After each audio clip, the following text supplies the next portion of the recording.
ನವ್ಯಸ್ಖಲದ್ವಚನನಂದಿತ ಸರ್ವಲೋಕಃ ಸುವ್ಯಕ್ತಕುಂತಲತತಿಃ ಸುಭಗಾಗ್ರಗಣ್ಯಃ ದಿಗ್ವಸ್ತ್ರದರ್ಶಿತಕಟಿರ್ದಿನನಾಥ ದೀಪ್ತಿಃ ಹೃದ್ಗಸ್ಸದಾಸ್ತು ಶಶಿಶುರರ್ಹೃದಯಂಗಮೋ ಮೇ ಭೂಷಾರತ್ನಂ ಭುವನವಲಯಸ್ಯಾಖಿಲಾಶ್ಚರ್ಯರತ್ನಂ ಲೀಲಾರತ್ನಂ ಜಲಧಿದುಹಿತರುದೇವತಾ ಮೌಲ್ಯರತ್ನಂ ಚಿಂತಾರತ್ನಂ ಜಗತಿ ಭಜತಾಂ ಸತ್ಸರೋಜತ್ಯುರತ್ನಂ ಕೌಸಲ್ಯಾಯ ಲಸತು ಮಮಹನ್ಮಂಡಲೇ ಪುತ್ರರತ್ನಂ ಹಯಗ್ರೀವ ಹಯಗ್ರೀವ ಹಯಗ್ರೀವೇತಿ ಯೋ ವದೇತ್ ತಸ್ಯ ನಿಸ್ಸರತೆ ವಾಣಿ ಜಹ್ನುಕನ್ಯಾ ಪ್ರವಾಹವತ್ ಶಾರದಾ ನೀರದಶ್ಯಾಮ ನಾರದಾರಾಧಿತಾದರಾತ್ ವೇದೋದರಿ ಶ್ರೀಧರಾಜ್ಞಾ ಧಾರಿಣೀ ಮೇ ಸುವಾಗ್ಧರ ಯತ್ಪೂರ್ವಂ ತ್ವಮಪೂರ್ವ ಸಿಂಧುಮತರಃ ಸದ್ವಂದ್ಯಮಧ್ವಾಚಲಾತ್ ಉದ್ಯಾತಶತಯೋಜನಂ ಬರಮದಃ ಶಂಸಂತಿ ಸಂತಃ ಕ್ಷಿತೌ ಚಿತ್ರಂ ಚೈತ್ರಭವಚ್ಚರಿತ್ರಮಧುನಾ ಯದ್ವೇದವಾರ್ಧಿಂ ತರನ್ ನಿತ್ಯಂ ಕೋಟಿಸಹಸ್ರಯೋಜನಮಪಿ ತ್ವಂ ರಾಜವದ್ರಾಜಸೇ ಸ್ತೌತವ್ಯಕರ್ಮಾಣಮಿಲಾತಲೇऽಸ್ಮಿನ್ ಗಾತವ್ಯಮಾಹಾತ್ಮ್ಯಸುಪಾತ್ರಭೂತಂ ಲಾತವ್ಯರೂಪಂ ಗುರುವಾದಿರಾಜಂ ಧ್ಯಾತವ್ಯಮೂರ್ತಿಂ ಪ್ರಣತೋऽಸ್ಮಿ ಭಕ್ತ್ಯಾ ಶ್ರೀವ್ಯಾಸಸೇವಾ ನಿರತಾನ್ ದ್ವಾದಶಾಬ್ದಮುಪೋಷಿತಾನ್ ವಿಶ್ವಪ್ರಿಯಗುರೋನ್ ವಂದೇ ವರಾಹಮುನಿಸೇವಿತಾನ್ ಪೂಜ್ಯಾಯ ರಾಘವೇಂದ್ರಾಯ ಸತ್ಯಧರ್ಮರತಾಯ ಚ ಭಜತಾಂ ಕಲ್ಪವೃಕ್ಷಾಯ ನಮತಾಂ ಕಾಮಧೇನವೇ ಕೋಲವ್ಯಾಸ ಹಯಗ್ರೀವ ಪದಕಂಜ ಮಧುವ್ರತಂ ಶ್ರೀ ವಿಶ್ವೋತ್ತಮ ಯೋಗೀಂದ್ರಂ ವಂದೇಹಂ ವಾದಿರಾಟ್ ಪ್ರಿಯಂ. ಶ್ರೀ ಗುರುಭ್ಯೋ ನಮಃ. ಕೂಜಂತಂ ರಾಮ ರಾಮೇತಿ ಮಧುರಂ ಮಧುರಾಕ್ಷರಂ ಆರುಹ್ಯ ಕವಿತಾ ಶಾಖಾಂ ವಂದೇ ವಾಲ್ಮೀಕಿ ಕೋಕಿಲಂ. ಹರಿವಾಯು ಗುರುಗಳ ಚರಣಾರವಿಂದಗಳಲ್ಲಿ ಭಕ್ತಿ ಶ್ರದ್ಧಾಪೂರ್ವಕವಾಗಿರುವಂತಹ ನಮಸ್ಕಾರಗಳನ್ನು ಸಮರ್ಪಣೆಯನ್ನು ಮಾಡ್ತಾ, ನಿನ್ನೆ ವಿದ್ಯುಜ್ಜಿಹ್ವ ಎನ್ನುವಂತಹವನು ಮಾಯೆಯ ರಾಮನ ತಲೆಯನ್ನು ಮಾಡಿ ತಂದು ಸೀತೆಯ ಹತ್ತಿರ ಹಾಕಿರ್ತಾನೆ. ರಾಮನ ತಲೆ ಮತ್ತು ರಾಮನ ಬಿಲ್ಲು, ಕೋದಂಡ, ರಾಮನ ಬಿಲ್ಲನ್ನು ಜಗತ್ತಿನಲ್ಲಿ ಯಾರ ಕೈಲೂ ಎತ್ತಲಿಕ್ಕೆ ಸಾಧ್ಯ ಇಲ್ಲ. ಅಂತಹ ಶಾರ್ಂಗ ಧನಸ್ಸು, ಅಂತಹದ್ದನ್ನು ಅದೇ ತರಹದ ಧನಸ್ಸನ್ನು ಮಾಯೆಯಿಂದಾಗಿ ಮಾಡಿಬಿಟ್ಟು ಇವತ್ತೆಲ್ಲ ಸಿಗುತ್ತಲ್ಲ, ಚಿನ್ನದ ಥರನೇ ಇರ್ತದೆ. ಹಾರಗಳು, ಬೇರೆ ಬೇರೆ ನೆಕ್ಲೆಸ್ಸು, ಇನ್ನೊಂದು ಎಲ್ಲದರಲ್ಲೂ ಡೂಪ್ಲಿಕೇಟ್ ಇದೆ. ಸೀರೆ ಮೇಲೆ 5,000 ಸೀರೆ, 500 ರೂಪಾಯಿ ಸೀರೆ, ಎಲ್ಲ ಒಂದೇ. ಅದೇ ತರಹ ಅವನು ಆ ಕಾಲದಲ್ಲಿ ಮಾಡಿದವನು. ಇಷ್ಟೆಲ್ಲ ಟೆಕ್ನಾಲಜಿ ಇರಲಿಲ್ಲ. ಹೇಗೆ ಮಾಡಿದಿದ್ದ ಅವನು. ಸೀತೆಗೂ ಕೂಡ ರಾಮ ಅಂತೇಳಿ ಅನಿಸಿಬಿಡ್ತು. ಅಂದರೆ ಅದು ನಟನೆಯೇ, ಅದರಲ್ಲೇನು ಸಂದೇಹ ಏನಿಲ್ಲ, ನಟನೆಯೇ. ಆದರೂ ಕೂಡ ಎಲ್ಲರಿಗೂ ಕೂಡ ರಾಮ ಅಂತ ಅನ್ನಿಸ್ಬೇಕಲ್ಲ ಅದು. ಆ ತರಹ ಆ ತಲೆಯನ್ನು ತಂದು ಆ ಸೀತೆಯ ಹತ್ತಿರ ಹಾಕಿರ್ತಾನೆ. ಸೀತೆಗೆಲ್ಲ ಹೇಳಿ ಹೋಗಿರ್ತಾನೆ. ನಿನ್ನೆಲ್ಲ ಅದನ್ನು ನೋಡಿದ್ವಿ. ಸೀತೆ ಆ ತಲೆಯನ್ನು ನೋಡಿ, ಸೀತಾ ತಚ್ಚಿರೋ ದೃಷ್ಟ ತಚ್ಚಕಾರ್ ಮುಖಮುತ್ತಮಂ ಸುಗ್ರೀವ ಪ್ರತಿಸಂಸರ್ಗಮಾಖ್ಯಾತಂ ಚ ಹನುಮತ ನಯನೆ ಮುಖವರ್ಣಂ ಚ ಭರ್ತುತ್ಸದೃಶಂ ಮುಖಂ ಕೇಶಾಂತ ದೇಶಂಚ ತಂಚ ಚೂಡಾಮಣಿಂ ಶುಭಂ. ನೋಡಿ, ಮುಖ ಒಂದು ಚೂರು ವ್ಯತ್ಯಾಸ ಇಲ್ಲ, ಗಡ್ಡದಲ್ಲಿ ವ್ಯತ್ಯಾಸ ಇಲ್ಲ, ಕೂದಲಿನಲ್ಲಿ ವ್ಯತ್ಯಾಸ ಇಲ್ಲ. ರಾಮನ ಕೂದಲು ಹೇಗಿತ್ತೋ ಅದೇ ಥರ ಕೂದಲು, ಮುಖ ಎಲ್ಲವೂ ಕೂಡ. ರಾಮನ ಮುಖ ಅಂದ್ರೆ ಅದು 32 ಲಕ್ಷಣದ್ದು. ಜನರಿಗೆ ನೋಡಲಿಕ್ಕೆ ಅದು ರಾಮನದ್ದಲ್ಲ ಅಂತ ನಮಗನ್ನು ಗೊತ್ತಾಗಲ್ಲ. ಆ ತರಹ ಇದನ್ನು ತಲೆಯನ್ನು ಮಾಡಿ ತಂದಿದ್ದು. ಎಷ್ಟು ಇನ್ ಡೀಟೇಲ್ ಅಂತಂದರೆ ಅವನು ಸೀತೆ ಕೊಟ್ಟು ಕಳಿಸಿರುವಂಥ ಚೂಡಾಮಣಿಯನ್ನು ಇಟ್ಟಿದ್ದಾನೆ ಅದರಲ್ಲಿ, ತಲೆಯಲ್ಲಿ. ಸೀತೆಗೆ ನೋಡಿದರೆ ಅಂದರೆ ಚೂಡಾಮಣಿಯನ್ನು ನಕಲು ಮಾಡಿದಾನ ಅವನು ಎಲ್ಲವುದನ್ನು. ಅಂದರೆ ವಾಲ್ಮೀಕಿ ಋಷಿಗಳು ಎಷ್ಟು ಸೂಕ್ಷ್ಮವಾಗಿ ಎಲ್ಲವುದನ್ನು ಗಮನಿಸ್ತಾ ಇದ್ದಾರೆ, ಅದನ್ನೆಲ್ಲ ಬರಿತಾ ಇದ್ದಾರೆ. ಎಲ್ಲವುದನ್ನು ತಪಸ್ಸಿನಿಂದಾಗಿ ಪಡೆದ ಜ್ಞಾನ ಅಂತ ಇದೆಲ್ಲವೂ ಕೂಡ. ನಾವು ಅದನ್ನು ಪ್ರತಿಯೊಂದು ದಿನನೂ ರಾಮನ ಜೊತೆಗೆ ಇದ್ದು ಇಡೀ ರಾಮಾಯಣವನ್ನು ನೋಡಿದರೂ ಕೂಡ ಇಷ್ಟು ಡೀಟೇಲ್ ಆಗಿ ಬರಲಿಕ್ಕೆ ಸಾಧ್ಯ ಇಲ್ಲ. ತಪಸ್ಸಿನಿಂದಾಗಿ ಬರೆದಿರುವಂತಹದ್ದು ವಾಲ್ಮೀಕಿ ಋಷಿಗಳು. ಹಾಗಾಗಿ ಎಲ್ಲವುದನ್ನು ಕೂಡ ಬರಿತಾ ಇದ್ದಾರೆ. ಸೀತೆಗೆ ಸಿಕ್ಕಾಬಟ್ಟೆ ಬೇಜಾರಾಗ್ತದೆ. ಅವಳು ಮೊದಲು ಆಡುವ ಮಾತು, ಇವತ್ತು ಕೈಕೇಯಿಗೆ ಅವಳ ಆಸೆ ಪೂರ್ತಿ ಆಯಿತು ಅಂತೇಳಿ ಅನಿಸುತ್ತೆ. ಸಕಾಮ ಭವ ಕೈಕೇಯಿ ಹತೋಯಂ ಕುಲನಂದನ ಕುಲ ಮುತ್ಸಾದಿತಂ ಸರ್ವಂ ತ್ವಯ ಕಲಹಶೀಲಯ. ಇಡೀ ಕುಲ, ದಶರಥನ ಕುಲ, ರಘುವಂಶ ಇವತ್ತಿಗೆ ನಾಶವಾಯ್ತಲ್ಲ, ರಾಮನನ್ನೇ ಕಳೆದುಕೊಂಡು ಹೋಯ್ತಲ್ಲ, ನಿನ್ನಿಂದಾಗಿ ಕುಲವನ್ನು ನಾಶ ಮಾಡಲಿಕ್ಕೆ ಬಂದ ಹಾಗಾಯ್ತಲ್ಲ ಅಂಥೇಳಿ ಬೈತಾಳೆ ಕೈಕೇಯಿಗೆ. ಅಂದರೆ ಮನುಷ್ಯನಿಗೆ ಆ ಸಂದರ್ಭದಲ್ಲಿ ಹೇಗೆ ಆಗ್ತದೆ ಆ ತೊಳಲಾಟಗಳನ್ನು ತೋರಿಸ್ಬೇಕು. ಅದನ್ನು ಗೆದ್ದು ನಿಲ್ಲುವಂತಹದ್ದೇ ಅವನು. ಅದಕ್ಕೆ ಸರಿಯಾಗಿ ಬೈದಿದ್ದರೆ, ಈಗ ಅವತ್ತೇ ಇದು ಕಾಡಿಗೆ ಕಳಿಸ್ಬೇಕಾದಾಗ ಬಾಯಿ ಬಂದಾಗ ಬೈದಿದ್ದರೆ, ಹೋಗಲ್ಲ ಅಂತ ಹೇಳಿಬಿಟ್ಟು ಪ್ರತಿಭಟನೆ ಎಲ್ಲ ಮಾಡಿಬಿಟ್ಟಿದ್ರೆ, ಅವಾಗ ನಮಗೂ ರಾಮನಿಗೂ ಸೀತೆಗೂ ಯಾರಿಗೂ ವ್ಯತ್ಯಾಸ ಇರ್ತಾ ಇರಲಿಲ್ಲ. ಅದನ್ನು ಹತ್ತಿಕ್ಕಿಕೊಂಡು ಬದುಕುವಂಥದ್ದು, ಆ ದುಃಖಗಳನ್ನು, ಈ ಕಷ್ಟಗಳನ್ನು, ಆ ಮನಸ್ಸಿನಲ್ಲಿ ಬರುವಂಥ ಭಾವೋದ್ವೇಗಗಳನ್ನು ತೋರಿಸಿಕೊಳ್ಳದೇನೆ ಬದುಕುವಂಥ ಬದುಕಿದೆಯಲ್ಲ, ಅದು ತುಂಬ ದೊಡ್ಡದು ಅಂತೇಳಿ ಆಗ್ತದೆ. ಆ ರೀತಿಯಲ್ಲಿ ಆರ್ಯೇಣಕ್ಕಿಂತೆ ಕೈಕೇಯಿ ಕೃತಂ ರಾಮೇಣ ವಿಪ್ರಿಯಂ. ನನ್ನ ಗಂಡ ರಾಮ ನಿನಗೆ ಏನು ತಪ್ಪನ್ನು ಮಾಡಿದ್ದಾನೆ, ಏನು ಅನ್ಯಾಯವನ್ನು ಮಾಡಿದ್ದಾನೆ, ಯಾಕಾಗಿ ಇಂತಹ ಶಿಕ್ಷೆ ಅವನಿಗೆ?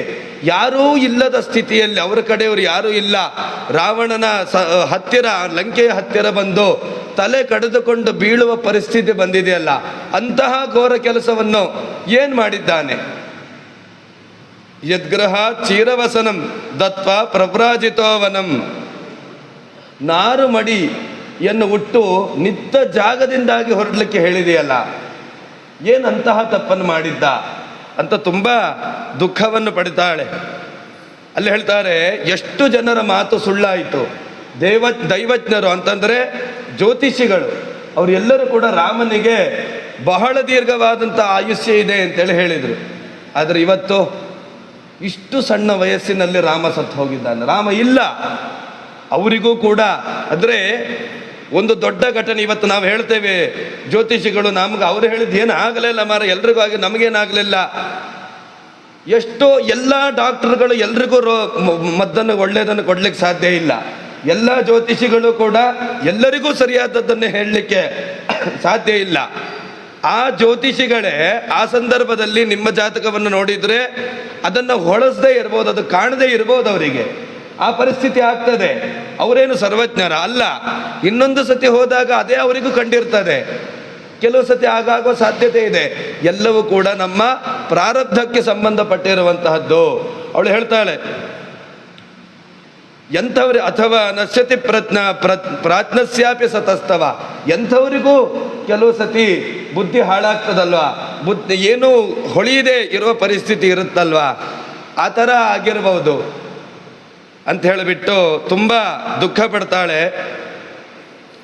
ರಾಮ, ಮದುವೆ ಆಗಬೇಕಾದ್ರೆ ನಾನು ಯಾವತ್ತೂ ಕೂಡ ನಿನ್ನನ್ನು ಬಿಟ್ಟು ಹೋಗುವುದಿಲ್ಲ, ನಾನು ನಿನ್ನ ಜೊತೆಗೇನೆ ಯಾವತ್ತೂ ತಿರುಗಿ ಇರ್ತೇನೆ ಅಂತ ಹೇಳಿಬಿಟ್ಟು ನನ್ನ ಕೈಯನ್ನು ಹಿಡಿದಿದ್ದೆ. ಇವತ್ತು ನನ್ನನ್ನು ಬಿಟ್ಟು ಹೋಗಿದೆಯಲ್ಲ, ಹೇಗೆ ಸರಿಯಾಗ್ತದೆ? ಯಾಕೆ ಈ ಥರ ಮಾಡ್ತಾ ಇದ್ದೀಯಾ? ಸ್ಮರ ತನ್ಮಮ ಕಾಕುತ್ಸ ನಯಮಾಮಪಿ ದುಃಖಿತ. ನನ್ನನ್ನು ಕರ್ಕೊಂಡು ಹೋಗು, ನನ್ನನ್ನು ಒಬ್ಬಳನ್ನೇ ಯಾಕಾಗಿ ಬಿಟ್ಟು ಹೋಗಿದ್ದೀಯಾ? ಕಲ್ಯಾಣೈ ರುಚಿತಂ ಎತ್ತತ ಪರಿಶ್ವಕ್ತಂ ಮಯೈವತು. ಒಳ್ಳೆ ಗಂಧಗಳಿಂದಾಗಿ ನಿನ್ನ ದೇಹವನ್ನು ಲೇಪನವನ್ನು ಮಾಡಿ ಆ ದೇಹವನ್ನು ನಾನು ಆಲಿಂಗನವನ್ನು ಮಾಡ್ಕೊಳ್ತಾ ಇದ್ದೆ. ಇವತ್ತು ಮಾಂಸಗಳನ್ನು ತಿನ್ನುವ ಹದ್ದುಗಳು ಎಳೆದಾಡ್ತಾ ಇದೆಯೇನೋ ನಿನ್ನ ದೇಹವನ್ನು. ಎಂಥ ಪರಿಸ್ಥಿತಿ ಬಂತು ಅಂತ ರಾವಣನೇ ಮೋಸ ಮಾಡಲಿಕ್ಕೆ ಬಂದು ರಾವಣನ ತಲೆ ಮೇಲೆ ಹೊಡೆದಂಗೆ ಇವಳು ಮೋಸ ಮಾಡಿದ, ಅವಳಿಗೆ ಇದು ಮಾಡ್ತಾ ಇದ್ದಾಳೆ ನಾಟಕ. ಅಲ್ಲಿ ಈ ರೀತಿಯಾಗಿ ತುಂಬ ವಿಚಾರಗಳನ್ನು ಸಾತ್ವಂ ಸುಪ್ತಂ ಹತಂ ಶ್ರುತ್ವ ಮಾಂಚ ರಕ್ಷೋ ಗೃಹಂ ಗತಾಂ.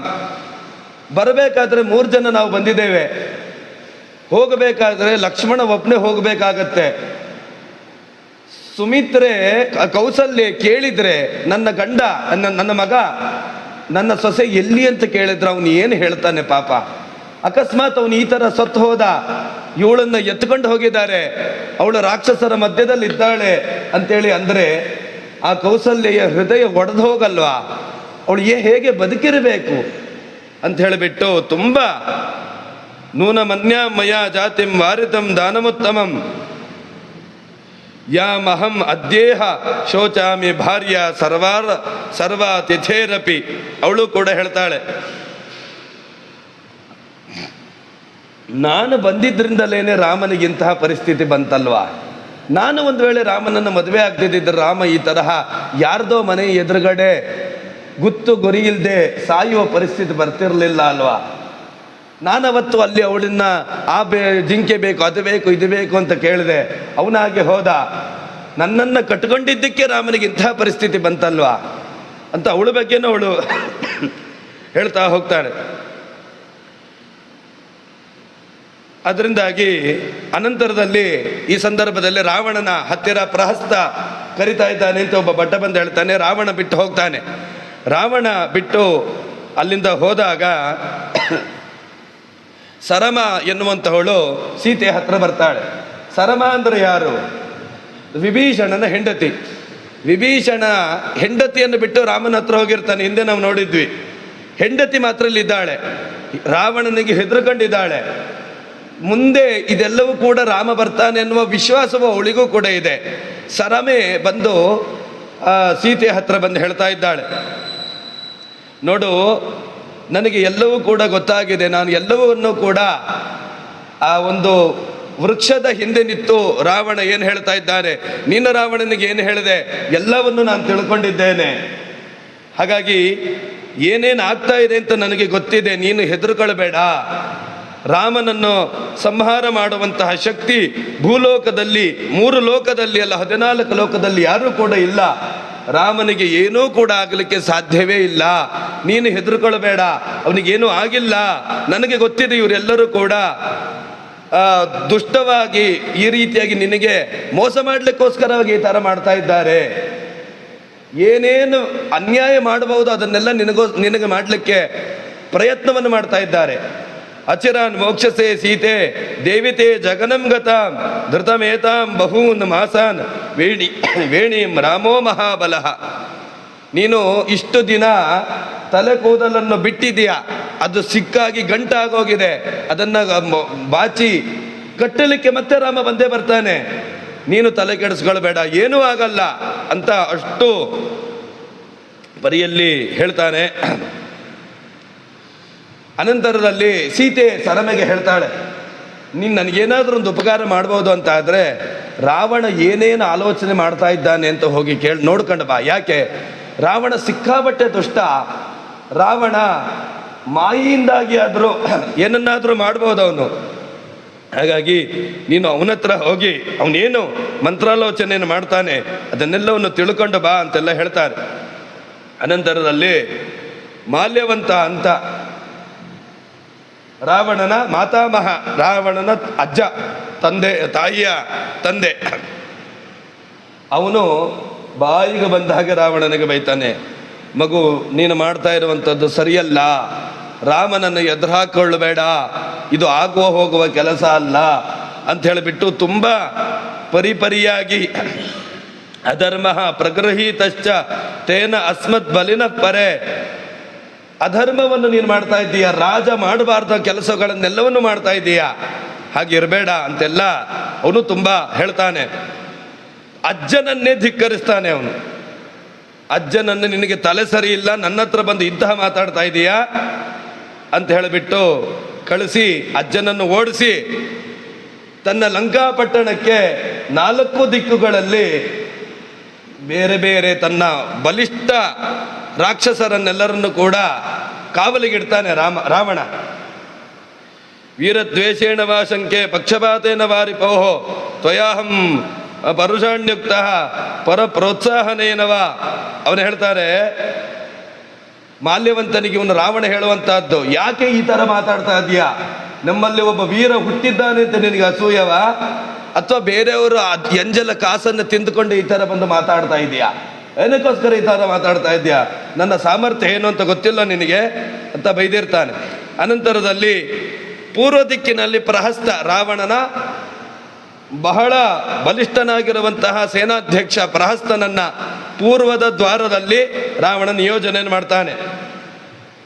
ದಕ್ಷಿಣದ ದಿಕ್ಕಿನಲ್ಲಿ ಮಹಾಪಾರ್ಶ್ವ ಮತ್ತು ಮಹೋದರ ಅನ್ನುವಂಥ ಇಬ್ಬರನ್ನ, ಅನಂತರದಲ್ಲಿ ಮಹಾಕಾಯನನ್ನ, ಅಂದರೆ ಪಶ್ಚಿಮ ದಿಕ್ಕಿನಲ್ಲಿ ಇಂದ್ರಜಿತ್ತನ್ನ ನಿಯೋಜನೆ ಮಾಡ್ತಾನೆ.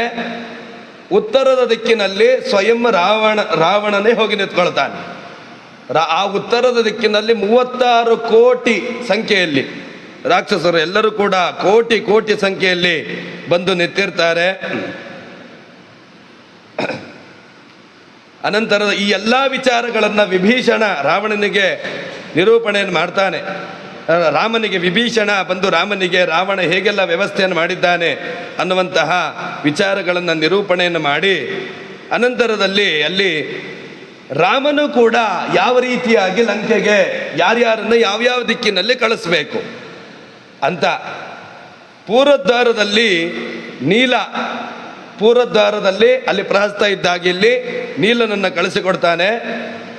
ಪ್ರಹಸ್ತ ಪ್ರತಿಯೋದ್ಧ ಸ್ಯಾತ್ ನರೈರ್ ಬಹುಭಿರ್ವೃತಃ ಅಂಗದೋ ವಾಲಿಪತ್ರಸ್ತು ಬಲೇನ ಮಹತಾ ವೃತಃ ದಕ್ಷಿಣೆ ಬಾಧ್ಯತಾಂ ದ್ವಾರೆ ಮಹಾಪಾರ್ಶ್ವ ಮಹೋದರೌ ಹನುಮಾನ್ ಪಶ್ಚಿಮದ್ವಾರಂ ನಿಪೀಡ್ಯ ಪವನಾತ್ಮಜ.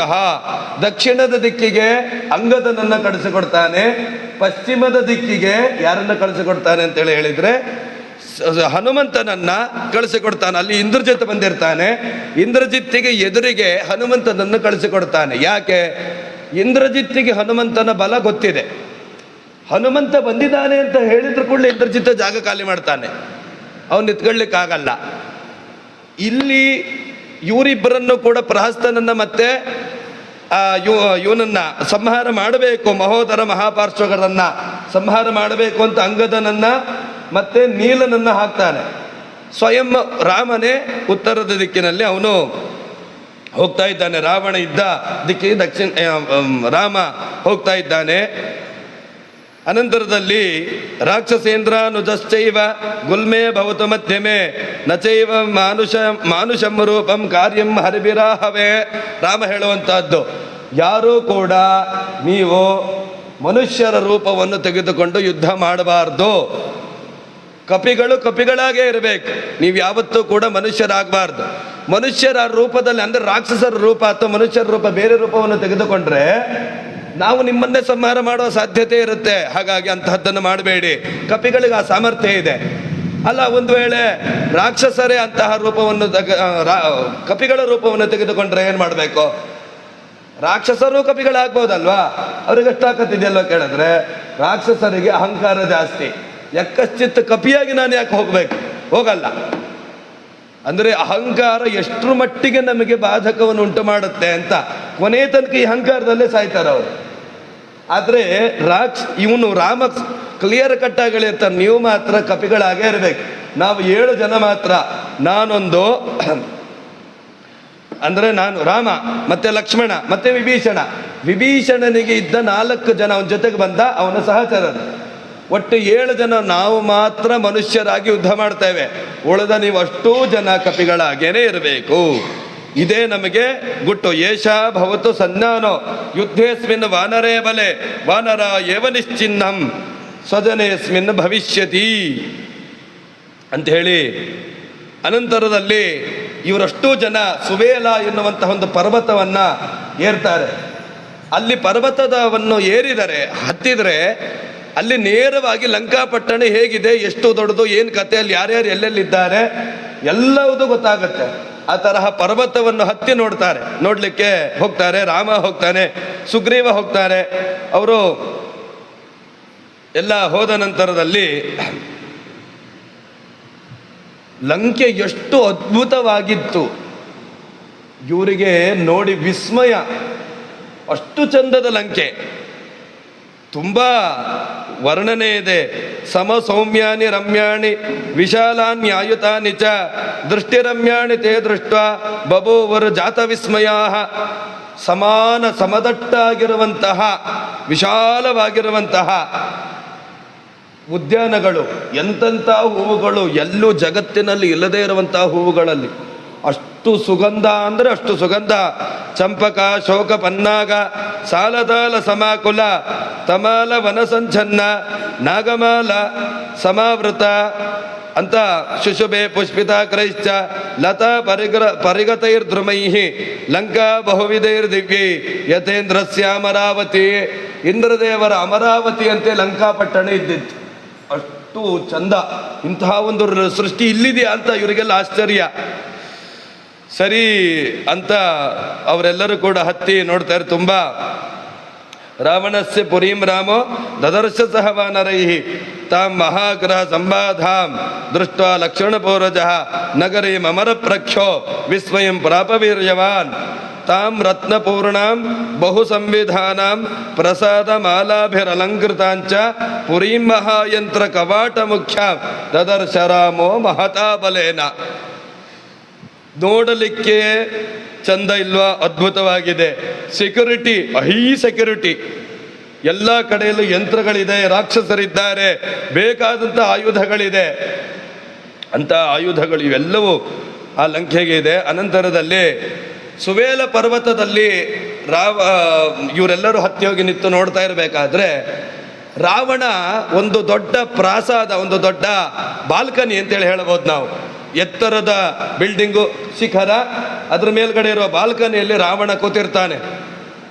ಎರಡೂ ಕಡೆಯಲ್ಲಿ ಕೂಡ ದದರ್ಶಲಂಕಾಂ ಶೂನ್ಯಸ್ತಾಂ ರಮ್ಯಗಾನನ ಶೋಭಿತಾಂ ತಸ್ಯಾಂ ಗೋಪುರ ಶೃಂಗಸ್ಥಂ ರಾಕ್ಷಸೇಂದ್ರಂ ದುರಾಸದಂ ಶ್ವೇತಚಾಮರ ಪರ್ಯಂತಂ ವಿಜಯ ಛತ್ರ ಶೋಭಿತಂ ರಕ್ತಚಂದನ ಸಂಲಿಪ್ತಂ ರತ್ನಾಭರಣಭೂಷಿತಂ. ರತ್ನಾಭರಣಗಳು ಇರುವಂತಹ ರಾವಣನಿಗೆ ಒಳ್ಳೊಳ್ಳೆ ಆಭರಣಗಳು. ಆ ಕಡೆ ಈ ಕಡೆ ಚಾಮರವನ್ನು ಬೀಸ್ತಾ ಇದ್ದಾರೆ. ವಿಜಯ ಛತ್ರ, ಬಿಳಿಯಾದಂತಹ ದೊಡ್ಡ ಛತ್ರವನ್ನು ಹಿಡಿದು, ಅದು ಹೇಗಂದರೆ ಆ ಮಳೆಗಾಲದ ಕಪ್ಪು ಮೋಡ, ಅದಕ್ಕೆ ಬಂಗಾರದ ಏನು ಇಡೀ ಬಂಗಾರದ್ದೇ ಸೀರೆ, ಅದು ಬಂಗಾರದ್ದೇ ಮಡಿಯನ್ನು ಉಡಿಸಿದ್ರೆ ಹಾಗೆ ಶಶ ಅಂದರೆ ಮೊಲದ ರಕ್ತದ ಬಣ್ಣದ ಒಂದು ಮೇಲಿನ ವಸ್ತ್ರ ಹೊದಿಸಿದ್ರೆ ಎಷ್ಟು ಚಂದ ಆಗಿರ್ಬೋದು. ಕಪ್ಪು ದೇಹ, ಅದಕ್ಕೆ ಬಂಗಾರದ ಕೆಳಗಡಿನ ವಸ್ತ್ರ, ಮೇಲ್ಗಡೆ ರಕ್ತದ ವಸ್ತ್ರ, ರಕ್ತ ಬಣ್ಣದ ವಸ್ತ್ರ, ಅದನ್ನು ಉಟ್ಟು ಕೂತ್ಕೊಂಡಿರ್ತಾನೆ. ಆರಾಮಾಗಿ ಆಲೋಚನೆ ಮಾಡ್ಕೊಂಡು ಕೂತಿರ್ತಾನೆ. ಸುಗ್ರೀವನಿಗೆ ನೋಡಿದ್ರು ಕೂಡಲೇ ತಡೆಯೋಕ್ಕಾಗಲಿಲ್ಲ. ಸಿಕ್ಕಾಪಟ್ಟೆ ಸಿಟ್ಟು ಬಂದ್ಬಿಡುತ್ತೆ. ರಾಮ ಹೀಗೆ ತಿರುಗಿ ಹೀಗೆ ಸುಗ್ರೀವನನ್ನು ನೋಡ್ತಿದ್ದಾಗೆ ಸುಗ್ರೀವ ರಾವಣನ ಆ ಪ್ರಾಸಾದದಲ್ಲಿ ಹೋಗಿ ನಿಂತಿರ್ತಾನೆ. ರಾವಣನಿಗೆ ಸುಗ್ರೀವ ಬಂದು ಬಾಯಿಗೆ ಬಂದಾಗ ರಾವಣನಿಗೆ ಗರ್ಜನೆ ಬೈತಾನೆ. ಆಕರ್ಷ್ಯ ಮುಕುಟಂ ಚಿತ್ರಂ ಪಾತಯಾಮಾಸ ತದ್ಭವಿ. ರಾವಣ ಆರಾಮಾಗಿ ಕೂತಿರ್ತಾನೆ. ಸುಗ್ರೀವ್ ಹೋಗಿ ಮೊದಲಿಗೆ ಅವನ ತಲೆಯಲ್ಲಿ ಇರುವಂಥ ಕಿರೀಟವನ್ನು ತೆಗೆದು ನೆಲಕ್ಕೆ ಹಾಕ್ತಾನೆ. ಜೋರಾಗಿ ಸಮೀಕ್ಷ ತೂರ್ಣ ಮಾಯಾಂತ ಮಾಭಾಷೆ ನಿಶಾಚರ ಸುಗ್ರೀವಸ್ತಂ ಪರೋಕ್ಷಮ್ಮೆ ಹೀನಗ್ರೀವ ಭವಿಷ್ಯಸಿ. ಸುಗ್ರೀವ ಅನ್ನೋ ಶಬ್ದದ ಅರ್ಥ ಏನು? ಒಳ್ಳೆಯ ಮುಖ ಅಂತ. ಇಷ್ಟು ದಿನ ನಿನಗೆ ಒಳ್ಳೆ ಮುಖ ಅಂತ ಕರಿತಾ ಇದ್ರು, ಇವತ್ತು ನಿನ್ನ ಮುಖ ಹೊರಟೋಗುತ್ತೆ. ಹೀನಗ್ರೀವ, ಇನ್ನು ಮೇಲೆ ನಿನ್ನ ಮುಖ ಯಾರಿಗೂ, ನಿನ್ನ ಹೆಂಡತಿಗೂ ತೋರಿಸ್ಲಿಕ್ಕಿಲ್ಲ, ಯಾರಿಗೂ ಇಲ್ಲ. ಈ ಪರಿಸ್ಥಿತಿ ಆಗತ್ತೆ. ಇಲ್ಲಿಗೆ ನನ್ನ ಹತ್ರಕ್ಕೆ ಬಂದಿದೆಯಲ್ಲ, ಬಾ ಅಂತ ರಾವಣನ್ನು ಕರೀತಾನೆ. ಅವ್ರದ್ದು ಪರಸ್ಪರಂ ಸ್ವೇದ ವಿದಗ್ಧ ಗಾತ್ರೌ ಪರಸ್ಪರಂ ಶೋಣಿತ ರಕ್ತದೇಹೌ ಪರಸ್ಪರಂ ಶ್ಲಿಷ್ಟ ನಿರುದ್ಧ ಚೇಷ್ಟೌ ಪರಸ್ಪರಂ ಶಾಲ್ಮಲಿ ಕಿಂಶುಕೌ ಯಥಾ. ಇಬ್ಬರು ಹೊಡೆದಾಡ್ತಾರೆ. ಇಬ್ಬರ ದೇಹ ರಕ್ತಮಯವಾಗ್ತದೆ. ಅಂದರೆ ರಾವಣನ ದೇಹ ಎಂತಹ ಬಲಿಷ್ಠ ದೇಹ ಅಂತೇಳಿ ಹೇಳಿದರೆ, ಇಂದ್ರನ ಐರಾವತ ಅವನಿಗೆ ಗುದ್ದಿರ್ತದೆ. ಆ ದಂತದಲ್ಲಿ ತಿವಿದಿರುವಂಥ ಚಿಹ್ನೆಗಳು ರಾವಣನ ದೇಹಕ್ಕಿರುತ್ತೆ. ಇಂದ್ರನ ಐರಾವತ ತಿವುದ್ರ ಮೇಲೂ ರಾವಣ ಬದುಕಿದ್ದಾನೆ ಅಂದರೆ ಎಂಥ ಬಲಿಷ್ಠ ಇರಬಹುದು. ಅಂತಹ ರಾವಣನಿಗೆ ಸುಗ್ರೀವನಿಗೆ ಯುದ್ಧ, ಭಾರೀ ಘೋರವಾದಂತಹ ಯುದ್ಧ ನಡೀತದೆ. ಯಾರು ಇಬ್ಬರೂ ಕೂಡ ಬಿಟ್ಟುಕೊಡ್ಲಿಕ್ಕೆ ತಯಾರಿಲ್ಲ. ಶಾರ್ದೂಲ ಸಿಂಹ ಜಾತದರ್ಪವು ಹುಲಿ ಮತ್ತೆ ಸಿಂಹಗಳು ಒಟ್ಟಿಗೆ ಜಗಳ ಆಡಲಿಕ್ಕೆ ನಿಂತರೆ ಹೇಗಾಗ್ತದೆ, ಹಾಗೆ ಗಜೇಂದ್ರ ಪೋತಾವಿವ ಸಂಪ್ರಯುಕ್ತವು ಎರಡು ಆನೆ ಮರಿಗಳು ಯುದ್ಧಕ್ಕೆ ನಿಂತರೆ, ಅಂದರೆ ಬಲಿಷ್ಠವಾಗಿರುವಂಥ ಆನೆ ಮರಿಗಳು ಮರಿಯಾಗಿರ್ಬೇಕಾದ್ರೆ ಇನ್ನೂ ಮದ ಜಾಸ್ತಿ, ಎಷ್ಟು ಜೋರಾಗಿ ಯುದ್ಧ ಮಾಡ್ತಿದ್ದಿರ್ಬೋದು. ಸಂಹೃತ್ಯ ಚಾಪೀಡ್ಯ ಚ ತಾವೂರೌಭ್ಯಾಂ ನಿಪೇತ ತುರುವೈ ಯುಗಬದ್ಧರಣ್ಯಾಂ. ಇಬ್ಬರು ಕೂಡ ಬೀಳ್ತಾ ಇದ್ದಾರೆ. ಎಲ್ಲ ರೀತಿಯಾದಂತಹ ಯುದ್ಧ ಕೌಶಲ್ಯಗಳನ್ನು ಇಬ್ಬರು ಕೂಡ ತೋರಿಸ್ತಾ ಇದ್ದಾರೆ. ಅನಂತರದಲ್ಲಿ ರಾಮ ಆ ಕ್ಷಣದಲ್ಲಿ ಅವನನ್ನು ಹೊಡೆದು ಕೆಳಗಡೆ ಹಾಕಿಬಿಟ್ಟು ಅಂಗದಲ್ಲಿಂದ ವಾಪಸ್ ಬರ್ತಾನೆ. ರಾಮನ ಹತ್ತಿರ ಬಂದು ಇಲ್ಲಿ ನಿಂತ್ಕೊಳ್ತಾನೆ. ರಾಮನಿಗೆ ರಾಮ ಹೇಳ್ತಾನೆ, ಅಸಮ್ಮಂತ್ರಿ ಮಯಾ ಸಾರ್ಧಂ ತದಿದಂ ಸಾಹಸಂ ಕೃತಂ ಏವಂ ಸಾಹಸ ಕರ್ಮಾಣಿ ನ ಕುರುವಂತೆ ಜನೇಶ್ವರಾಹ ಸಂಶಯೇ ಸ್ಥಾಪ್ಯ ಮಾಂ ಛೇದಂ ಬಲಂ ಚ ಸವಿಭೀಷಣಂ ಕಷ್ಟಂ ಕೃತಮಿದಂ ವೀರ ಸಾಹಸ ಪ್ರಿಯ. ಸುಗ್ರೀವ, ಎಂಥ ಕೆಲಸ ಮಾಡಿದ್ಯಾ. ಸಾಮಾನ್ಯ ಸೈನ್ಯದ ಜೊತೆಗೆ ಯುದ್ಧ ಮಾಡ್ಲಿಕ್ಕೆ ಹೋಗ್ಬೇಕಾದ್ರೆ ನಾವು ಮೀಟಿಂಗ್ ಮೇಲೆ ಮೀಟಿಂಗ್ ಮಾಡ್ತಾ ಇದ್ದೀವಿ. ಯಾರೆಲ್ಲಿ ಹೋಗ್ಬೇಕು, ಯಾರೆಲ್ಲಿ ನಿಂತ್ಕೊಳ್ಬೇಕು, ಹೇಗೆ ಹೋಗ್ಬೇಕು, ಹೇಗೆ ಯುದ್ಧ ಮಾಡಬೇಕು ಅಂತ. ನೀನು ನೇರವಾಗಿ ರಾವಣನ ಹತ್ರ ಹೋಗಿದೆಯಲ್ಲ. ಸಾಮಾನ್ಯ ಜ್ಞಾನ ಇರುವಂತಹವರು ಯಾರು ಕೂಡ ಇಂಥ ಕೆಲಸ ಮಾಡಲ್ಲ, ಹೀಗೆ ಮಾಡಬಾರ್ದು, ಇಷ್ಟು ದುಡುಕಿ ನಡಿಬಾರ್ದಪ್ಪ. ಅವನು ಹೇಳ್ತಾನೆ, ನನಗೇ ಸಂಶಯ ಆಗಿತ್ತು ನೀನು ಬರ್ತೀಯೋ ಇಲ್ವೋ ಅಂತ ಹೇಳಿಬಿಟ್ಟು. ಅವನು ರಾವಣ, ಇಂದ್ರನನ್ನೇ ಬಿಡಲಿಲ್ಲ ಅವನು. ನೀನು ಬರ್ತೀಯ ಇಲ್ವಂತ ನನಗೆ ಸಂಶಯ ಆಗಿತ್ತು. ರಾಮ ಎಂಥ ಮಾತನ್ನಾಡ್ತಾರೆ. ಇದಾನಿಮ್ಮ ಕೃಥಾ ವೀರ ಏವಂ ವಿಧಂ ಅಚಿಂತಿತಂ ತ್ವಯಿ ಕಿಂಚಿತ್ ಸಮಾಪನ್ನೆ ಕಿಂ ಕಾರ್ಯಂ ಸೀತೆಯ ಮಮ. ಒಂದು ವೇಳೆ ನಿನಗೇನಾದರೂ ಸಮಸ್ಯೆ ಆಗಿದ್ರೆ ಸೀತೆಯನ್ನು ಕಟ್ಕೊಂಡು ಹೋಗಿ ನಾನು ಏನು ಪ್ರಯೋಜನ ಆಗ್ತಾ ಇತ್ತು? ಅಂದ್ರೆ ನಿನ್ನನ್ನು ಕೊಂದು ನಿನ್ನ ಹೆಣದ ಮೇಲೆ ಸೀತೆಯನ್ನು ಎತ್ತಿಕೊಂಡು ಹೋಗೋ ದೌರ್ಭಾಗ್ಯ ನನಗೆ ಬೇಕಿಲ್ಲ ನನಗೆ. ಸೀತೆಯಿಂದಾಗಿ ನನಗೇನಾಗಬೇಕಾಗಿದೆ? ಅಷ್ಟೇ ಅಲ್ಲ, ಭರತೇನ ಮಹಾಭಾವೋ ಲಕ್ಷಣೇನ ಯವೀಯಸ. ಲಕ್ಷ್ಮಣ ಯಾಕೆ ಬೇಕು, ಭರತ ಯಾಕೆ ಬೇಕು ನನಗೆ? ನಿನ್ನಂತಹ ಮಿತ್ರರಿಲ್ಲ ಅಂತೇಳಿ ಹೇಳಿದರೆ ಬೇರೆಯವರಿಂದಾಗಿ ನನಗೇನು ಪ್ರಯೋಜನ ಹೇಳು? ಹೀಗೆ ಮಾಡಬೇಡ ಅಂತ ರಾಮನಿಗೆ ಶತ್ರುಘ್ನ ಸ್ವಶರೀರೇಣ ವಾ ಪುನಃ. ನಾನೇ ಯಾಕೆ ಬದುಕಿರಬೇಕು ಹೇಳು? ಬೇರೆಯವರೆಲ್ಲ ಹೋಗಲಿ, ನಿನ್ನನ್ನು ಕೊಂದು ನಾನು ಬದುಕಿ ಹೋಗಿ ನನ್ನ ಹೆಂಡತಿ ಮಕ್ಕಳ ಜೊತೆಗೆ ನನ್ನ ತಮ್ಮಂದರ ಜೊತೆಗೆ ಆರಾಮಾಗಿ ಅಯೋಧ್ಯೆಯಲ್ಲಿ ಇರುವಂಥದ್ದು ಅಂದ್ರೆ ಅರ್ಥ ಇದೆಯಾ? ಏನು ಈ ಥರ ಮಾಡ್ತಾ ಇದೆಯಾ? ಯಾಕೆ ಹೀಗೆ ಮಾಡಿದೆ? ನಿನಗೇನಾದರೂ ಒಂದು ವೇಳೆ ಸ್ವಲ್ಪನಾದರೂ ಹೆಚ್ಚು ಕಡಿಮೆ ಆಗಿದ್ದಿದ್ರೆ ನಾನು ಯಾವುದೇ ಕಾರಣಕ್ಕೂ ರಾವಣನನ್ನು ಬೀಳ್ತಾ ಇರಲಿಲ್ಲ. ರಾವಣನನ್ನು ಕೊಂದು ಅಭಿಷಿಚ್ಯ ಲಂಕಾಯಾಂ ವಿಭೀಷಣ ಮತಾಪಿಚ ಭರತೆ ರಾಜ್ಯಮಾವೇಶ್ಯ ತ್ಯಕ್ಷೇ ದೇಹಂ ಮಹಾಬಲ. ಭರತನನ್ನು ರಾಜ್ಯದಲ್ಲಿ ಕೂರಿಸಿ ನನ್ನ ದೇಹವನ್ನು ನಾನು ಬಿಡ್ತಾ ಇದ್ದೆ. ನನಗೆ ಬೇಕಾಗಿಲ್ಲ ಇಂಥ ಸೌಭಾಗ್ಯ. ನಾನು ನಿನ್ನನ್ನು ಕೊಂದು ಆರಾಮಾಗಿ ಕುಡ್ಕೊಂಡು ತಿನ್ಕೊಂಡು ಮಜಾ ಮಾಡ್ಕೊಂಡು ಇರೋಕ್ಕೋಸ್ಕರ ಬಂದಿದ್ದ ಇಲ್ಲಿಗೆ. ನಾನು ಇಂತಹದ್ದು ಮಾಡ್ತಾ ಇರಲಿಲ್ಲ. ಅವನು ಹೇಳ್ತಾನೆ, ತವ ಭಾರ್ಯಾಪಹರ್ತಾರಂ, ನಿನ್ನ ಹೆಂಡತಿಯನ್ನು ಹಾರಿಸ್ಕೊಂಡು ಹೋಗಿದ್ದಾನೆ, ಇಷ್ಟು ಕಷ್ಟವನ್ನು ಕೊಡ್ತಾ ಇದ್ದಾನೆ. ಅವನನ್ನು ನೋಡಿ ಸುಮ್ಮನೆ ಇರಲಿಕ್ಕೆ ನನ್ನನ್ನೇನು ಷಂಡ ಅಂತೇಳಿ ಅನ್ಕೊಂಡಿದ್ದೆ ನೀನು? ನನಗೇನು ತಾಕತ್ತಿಲ್ವಾ? ದೃಷ್ಟ ರಾಘವ ರಾವಣಂ ಮರ್ಷಯಾಮಿ ಕಥಂ ವೀರ ಜಾನನ್ ಪೌರುಷಮಾತ್ಮನಃ. ಹೇಗೆ ತಡ್ಕೊಂಡಿರ್ಲಿಕ್ಕೆ ಸಾಧ್ಯ? ಏನು ರಾಮನ ಮೇಲೆ ಪ್ರೀತಿ, ರಾಮನ ಮೇಲೆ ಭಕ್ತಿ ಸುಗ್ರೀವನಿಗೆ. ಅನಂತರದಲ್ಲಿ ಇಲ್ಲಿ ಯುದ್ಧ ಆಗತ್ತೆ ಅಂತ ತೀರ್ಮಾನ ಆಗಿದೆ. ಎಲ್ಲ ಕಡೆಯಲ್ಲೂ ಕೂಡ ಘೋರವಾದಂತಹ ಗಾಳಿ, ಕೆಂಪು ದಿಕ್ಕುಗಳೆಲ್ಲ ಕೆಂಪಾಗೋಗಿದೆ, ರಕ್ತದ ಮಳೆ ಬೀಳ್ತಾ ಇದೆ. ಯುದ್ಧ ಆಗತ್ತೆ ಅಂದರೆ ಹೀಗೆ ಪರಿಸ್ಥಿತಿ ನಿರ್ಮಾಣ ಆಗಬೇಕು. ಸೂರ್ಯನ ಮಧ್ಯದಲ್ಲಿ ಕಪ್ಪು ಕಾಣಿಸ್ತಾ ಇದೆ, ಅದೆಲ್ಲವೂ ಕೂಡ ಒಳ್ಳೆಯ ಶಕುನಗಳಲ್ಲ. ಪ್ರಳಯ ಕಾಲದಲ್ಲಿ ಹೀಗಾಗ್ತದೆ. ಕ್ರೂರಂ ಪ್ರವರ್ಷಂತೆ ಮಿಶ್ರಂ ಶೋಣಿತ ಬಿಂದುಬಿಹಿ ರಕ್ತಚಂದನ ಸಂಕಾಶ ಸಂಧ್ಯಾ ಪರಮದಾರುಣ ಜ್ವಲಚ್ಚ ನಿಪತತ್ತೇತತ್ ಆದಿತ್ಯಾದಗ್ನಿಮಂಡಲಂ. ಅಗ್ನಿಯನ್ನು ಸೂರ್ಯ ಉಗುಳ್ತಾ ಇದ್ದಾನೇನೋ ಅನ್ನುವ ರೀತಿಯಲ್ಲಿ ಆಗ್ತಾ ಇದೆ. ರಾತ್ರಿ ಆದರೂ ಕೂಡ ಚಂದ್ರನ ಪ್ರಕಾಶದಿಂದಾಗಿ ಸಂತೋಷ ಆಗ್ತಾ ಇಲ್ಲ ನಮಗೆ. ಈ ತರಹ ಅದರಿಂದಾಗಿ ಯುದ್ಧ ಆಗ್ತಾ ಇದೆ. ಸುಗ್ರೀವನ ಹತ್ತಿರ ಸುಗ್ರೀವ ಇವರ ರಾಮ ಮತ್ತೆ ಅಂಗದರ ಮಧ್ಯದಲ್ಲಿ ಇರ್ತಾನೆ. 36 ಕೋಟಿ ಜನ, ಒಂದೊಂದು ಬಾಗಿಲಿಗೆ 1 ಕೋಟಿ ಜನ ಹೋಗಿರ್ತಾರೆ ವಾನರರು. ಇವ್ರ ಜೊತೆಗೆ 36 ಕೋಟಿ ಜನ ಇದ್ದಾರೆ. ದಶನಾಗ ಬಲಾಕೇಚಿತ್ ದಶಗುಣೋತ್ತರಾ 10 ಆನೆಗಳ ಬಲ ಕೆಲವು ಕಪಿಗಳಿಗೆ, ಕೆಲವು ಕಪಿಗಳಿಗೆ 100 ಆನೆಗಳ ಬಲ, ಕೆಲವು ಕಪಿಗಳಿಗೆ 1000, ಕೆಲವು ಕಪಿಗಳಿಗೆ 10,000 ಆನೆಗಳ ಬಲ ಇದೆ. ಇನ್ನೂ ಅಧಿಕವಾದಂತಹ ಬಲಿಷ್ಠವಾಗಿರುವಂಥ ಕಪಿಗಳು. ಲಂಕಾ ಪ್ರಚಲಿತ ಸರ್ವ ಸಸೈಲವ, ಇವರೆಲ್ಲರೂ ಕೂಡ ಒಟ್ಟಿಗೆ ಅಷ್ಟೂ ದಿಕ್ಕಿನಿಂದಾಗಿ ಮುತ್ತಿಗೆ ಹಾಕಿದ್ರೆ ಲಂಕೆಯೇ ಅಲ್ಲಾಡಿ ಹೋಗ್ತಾ ಇದೆಯಂತೆ. ಆ ಪರ್ವತಗಳು ಅಲ್ಲಾಡ್ತಾ ಇದೆ. ಅಷ್ಟು ಭಯಂಕರವಾದಂತಹ ಶಬ್ದ, ಊಹಿಸ್ಲಿಕ್ಕೂ ಸಾಧ್ಯ ಇಲ್ಲ. ಎಂಥ ಪಿಕ್ಚರಲ್ಲೂ ಇದನ್ನು ತೋರಿಸ್ಲಿಕ್ಕೆ ಸಾಧ್ಯ ಇಲ್ಲ. ಅಷ್ಟು ದೊಡ್ಡ ಸೈನ್ಯ, ಅಷ್ಟು ದೊಡ್ಡದಾಗಿ ಹೋಗ್ತಾ ಇದ್ದಾರೆ. ತಸ್ಯ ಪಾಪಸ್ಯ ಸಂಪ್ರಾಪ್ತ ವೃಷ್ಟಿರದ್ಯ ದುರಾಸದ. ಅಂಗದನನ್ನ ಯಾವತ್ತೂ ಕೂಡ ರಾಜ ಯುದ್ಧಕ್ಕೆ ಹೋಗಬೇಕಾದ್ರೆ ಕೊನೆಗೆ ಒಬ್ಬ ದೂತನನ್ನು ಕಳಿಸಬೇಕು. ರಾಮ ಅದೇ ರೀತಿಯಲ್ಲಿ ಅಂಗದನನ್ನು ಕಳಿಸಿಕೊಡ್ತಾ ಇದ್ದಾನೆ. ಅಂಗದನನ್ನು ಕಳಿಸಿಕೊಟ್ಟು ಅಂಗದನಿಗೆ ಹೇಳಿ ಕಳಿಸ್ತಾ ಇದ್ದಾನೆ, ಇಷ್ಟೆಲ್ಲ ನೀನು ದುರಹಂಕಾರ, ಇಷ್ಟೆಲ್ಲ ಜನ ಇದ್ದಾರೆ ಅಂತ ಹೇಳಿಬಿಟ್ಟು ನೀನು ಅಹಂಕಾರದಿಂದ ಮೆರಿತಾ ಇದೀಯಾ, ನನ್ನ ಹೆಂಡತಿಯನ್ನು ಕರೆದುಕೊಂಡು ಹೋಗಿದ್ದೀಯಾ. ಹಾಗಾಗಿ ನೀನು ಇನ್ನು ಮೇಲಾದರೂ ಹೆಂಡತಿಯನ್ನು ಕೊಟ್ಟರೆ ಬದುಕುವ ಸಾಧ್ಯತೆ ಇದೆ, ಇಲ್ಲ ಅಂದರೆ ಬದುಕಲಿಕ್ಕೆ ಸಾಧ್ಯ ಇಲ್ಲ. ಹೋಗಿ ಹೇಳಿ ಬಾ, ನಿನ್ನ ಪಾಪದ ಕರ್ಮದಿಂದಾಗಿ ಇಡೀ ಒಂದು ಪ್ರದೇಶ ನುಚ್ಚು ನೂರಾಗಿ ಹೋಗ್ತದೆ. ತಸ್ಯ ಪಾಪಸ್ಯ ಸಂಪ್ರಾಪ್ತ ವೃಷ್ಟಿರದ್ಯ ದುರಾಸದ ನೂನಮಧ್ಯ ಗತೋ ದರ್ಪ ಸ್ವಯಂಭೂ ವರದಾನದಃ. ಇಡೀ ಜಗತ್ತಿನಲ್ಲಿ ರಾಕ್ಷಸರು ಅನ್ನುವಂಥ ಹೆಸರಿನವರೇ ಇರಬಾರ್ದು. ಹಾಗೆ ಮಾಡ್ತೇನೆ.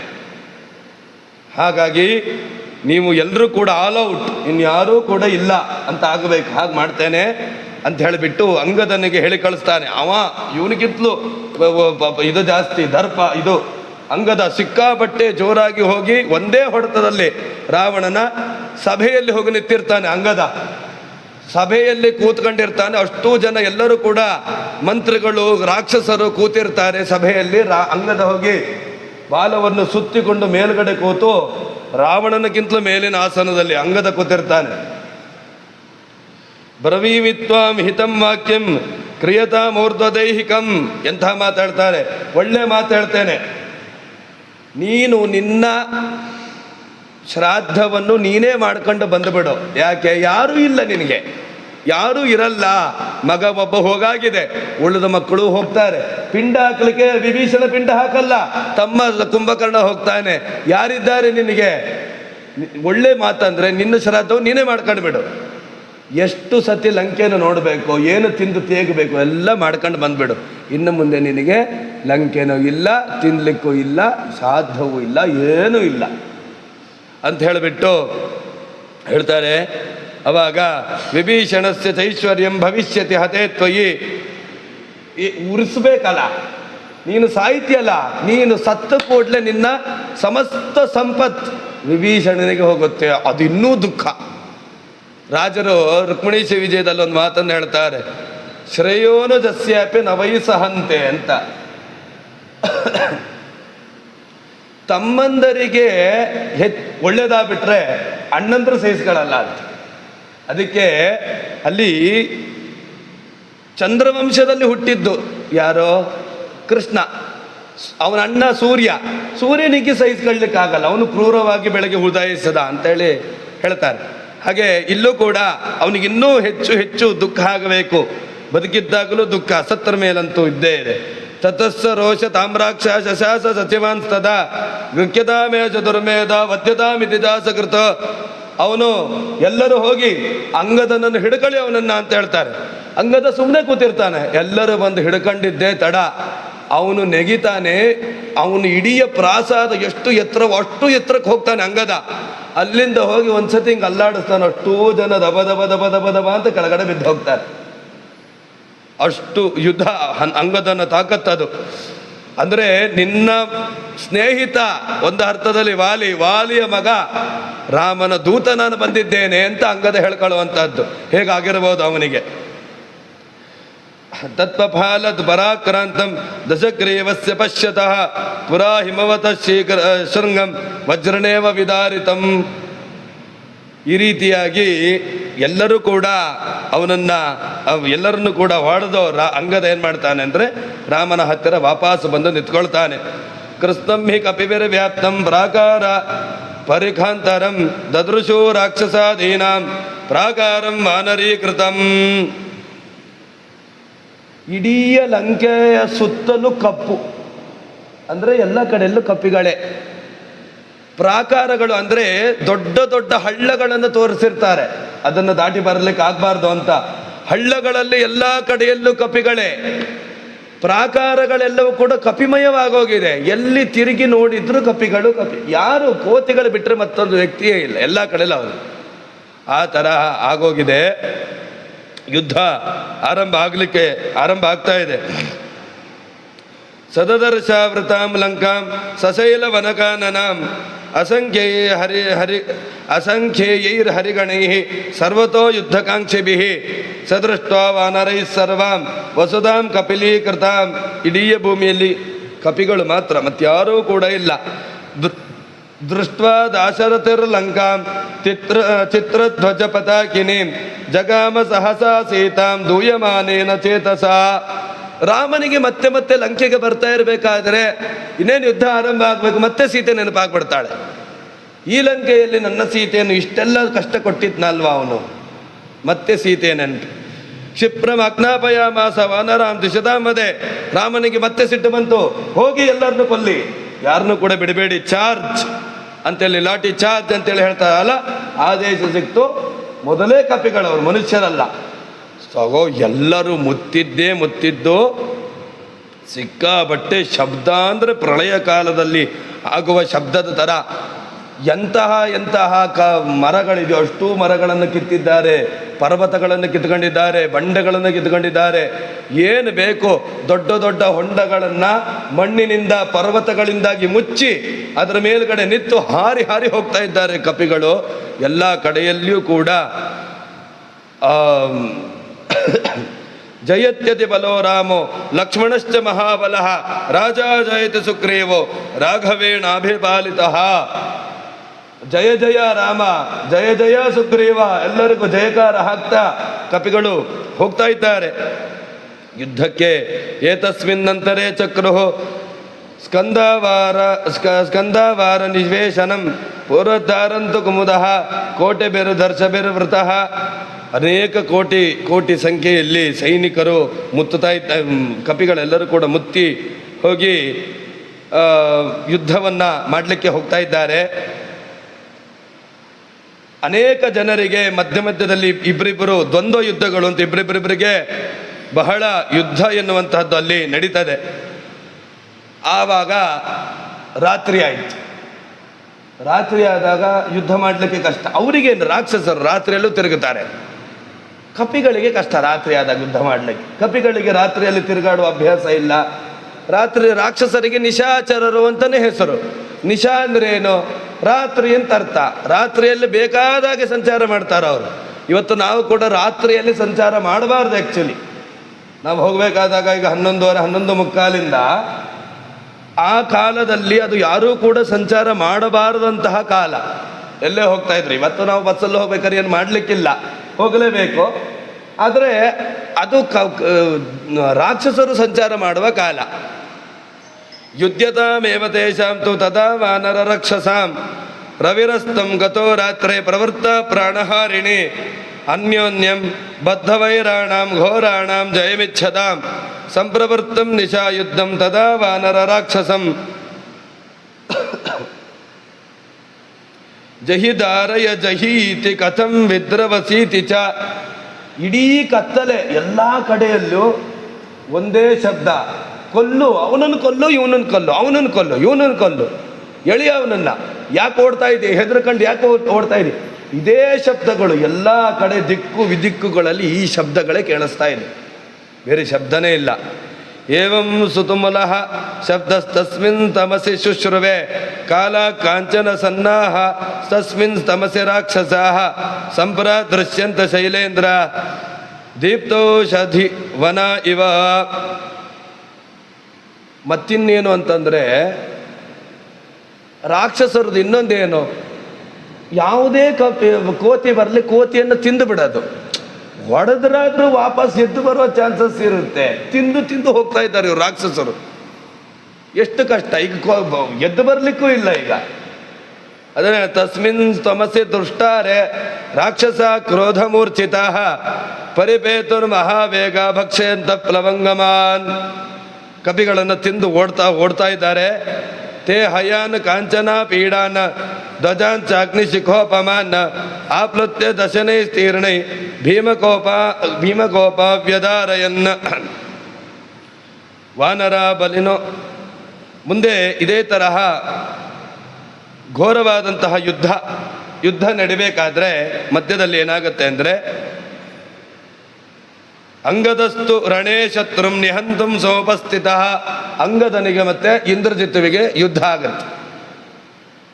ಇಂದ್ರಜಿತ್ತು ಮೊದಲೇ ಬಲಿಷ್ಠ, ಅದರಲ್ಲಿಯೂ ಎಲ್ಲ ಮಾಯಾವಿದ್ಯೆಗಳನ್ನು ಕೂಡ ತಿಳಿದುಕೊಂಡಿದ್ದಾನೆ. ಇಂದ್ರನನ್ನೇ ಗೆದ್ದವನವನು ಏನು ಮಾಡಿದ್ದಾನೆ, ಅಂಗದ ಸಿಕ್ಕಾಬಟ್ಟೆ ಬಲದಿಂದಾಗಿ ಯುದ್ಧ ಮಾಡಬೇಕಾದಾಗ ಇಂದ್ರಜಿತ್ತು ಮಾಯ ಆಗ್ಬಿಟ್ಟ.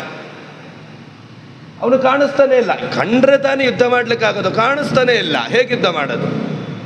ವರ್ತಮಾನೇ ತದಾ ಘೋರೆ ಸಂಗ್ರಾಮೇ ಬೃಷದಾರುಣೆ ಇಂದ್ರಜಿತ್ತು ಕಥಂ ರಥಂ ತ್ಯಕ್ತ್ವಾ ಹತಾಶೋ ಹತಸಾರಥಿ. ಇಂದ್ರಜಿತ್ತಿನ ರಥವನ್ನ, ಅಶ್ವಗಳನ್ನ, ಸಾರಥಿಯನ್ನ ಅಂಗದ ಪುಡಿ ಮಾಡಿಬಿಡ್ತಾನೆ ಕ್ಷಣಾರ್ಧದಲ್ಲಿ. ಏನ್ ಮಾಡಬೇಕು? ಮಾಯ ಆಗ್ಬಿಟ್ಟ ಇಂದ್ರಜಿತ್.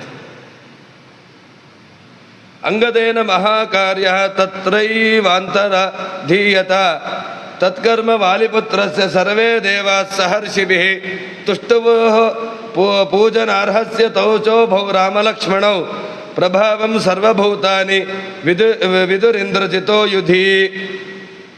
ಎಲ್ಲರೂ ಕೂಡ ಇಂದ್ರಜಿತ್ತು ಯುದ್ಧದಲ್ಲಿ ಗೆಲ್ತಾನೆ ಅಂಥೇಳಿ ಅನಿಸಿಬಿಡುತ್ತೆ. ಯಾಕಂದ್ರೆ ಆ ತರಹ ಕಾಣಿಸದೇ ಇರೋ ರೀತಿಯಲ್ಲಿ ಯುದ್ಧವನ್ನು ಮಾಡ್ತಾ ಇದ್ದಾನೆ. ಪ್ರಕಾಶ ರೂಪಸ್ತು ಯದಾ ಶಕ್ತೌ ಬಾಧಿತಂ ರಾಕ್ಷಸ ರಾಜಪುತ್ರ ಮಾಯಾಂ ಪ್ರಯೋಕ್ತುಂ ಸಮುಪಾಜಗಾಮ ಬಂಧತೌ ರಾಜಸತೌ ದುರಾತ್ಮ. ಅವನು ರಾಮ ಮತ್ತೆ ಲಕ್ಷ್ಮಣನಿಗೂ ಕೂಡ ಕತ್ತಲಲ್ಲಿ ನಿಂತು ಬಾಣಗಳನ್ನು ಬಿಡ್ತಾ ಇದ್ದಾನೆ. ಎಷ್ಟು ಅಂತೇಳಿ ಹೇಳಿದ್ರೆ, ರಾಮ ಮತ್ತೆ ಲಕ್ಷ್ಮಣನ ಒಂದೇ ಒಂದು ದೇಹದಲ್ಲಿ ಒಂದು ಅಂಗುಲದಲ್ಲಿಯೂ ಕೂಡ ಜಾಗ ಇಲ್ಲ. ಅಷ್ಟು ದೇಹದಲ್ಲಿ ಗಾಯ ಆಗೋಗಿದೆ. ನಾಗಪಾಶವನ್ನು ಬಿಡ್ತಾ ಇದ್ದಾನೆ ಇಂದ್ರಜಿತ್ತು. ನಾಗಪಾಶದಿಂದಾಗಿ ಅವರಿಬ್ಬರಿಗೂ ಕೂಡ ಕಟ್ಟಿ ಹಾಕೋಗಿದೆ. ಅಂದರೆ ಬೇರೆ ಯಾರಿಗೂ ಏನನ್ನು ಮಾಡಲಿಕ್ಕೆ ಸಾಧ್ಯ ಇಲ್ಲ. ಈ ತರಹ ಯುದ್ಧಗಳನ್ನು ಮಾಡ್ತಾ ಇದ್ದಾನೆ.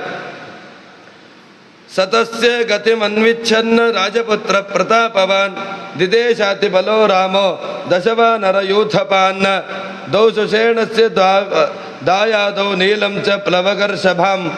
ರಾಮ ಆ ಸಂದರ್ಭದಲ್ಲಿ ಅನೇಕರನ್ನ ಒಂದೊಂದು ದಿಕ್ಕಿಗೆ ಕಳಿಸಿ ಯುದ್ಧವನ್ನು ಹೀಗೆ ಮಾಡಿ ಅಂತೇಳಿ ಹೇಳಿ ಕಳಿಸ್ತಾ ಇದ್ದಾನೆ. ಇವರು ಕಾಣಿಸ್ಬೇಕಲ್ಲ, ಕಾಣಿಸ್ತಾನೆ ಇಲ್ಲ ಯುದ್ಧ ಮಾಡಲಿಕ್ಕೋಸ್ಕರವಾಗಿ.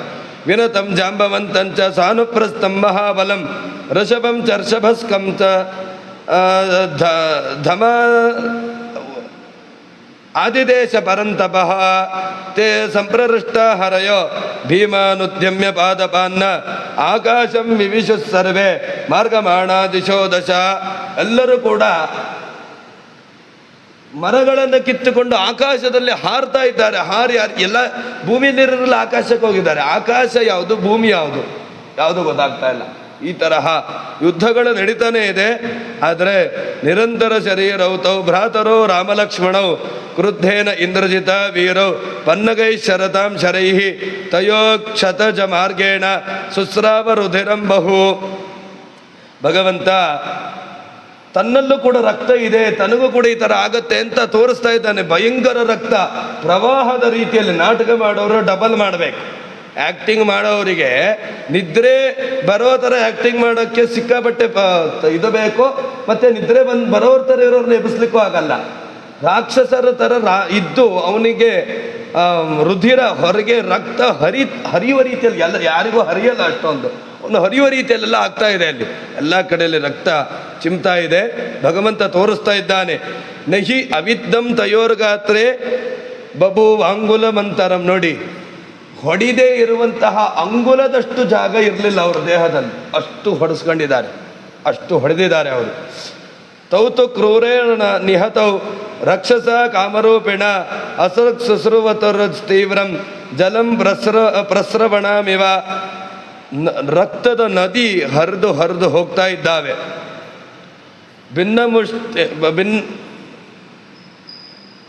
ಪಪಾತ ಪ್ರಥಮಂ ರಾಮ ವಿತ್ತೋ ಮರ್ಮಸು ಮಾರ್ಗಣೀಹಿ. ಮೊದಲಿಗೆ ರಾಮ ಹೊಡೆಸಿಕೊಂಡು ಬಿದ್ದ.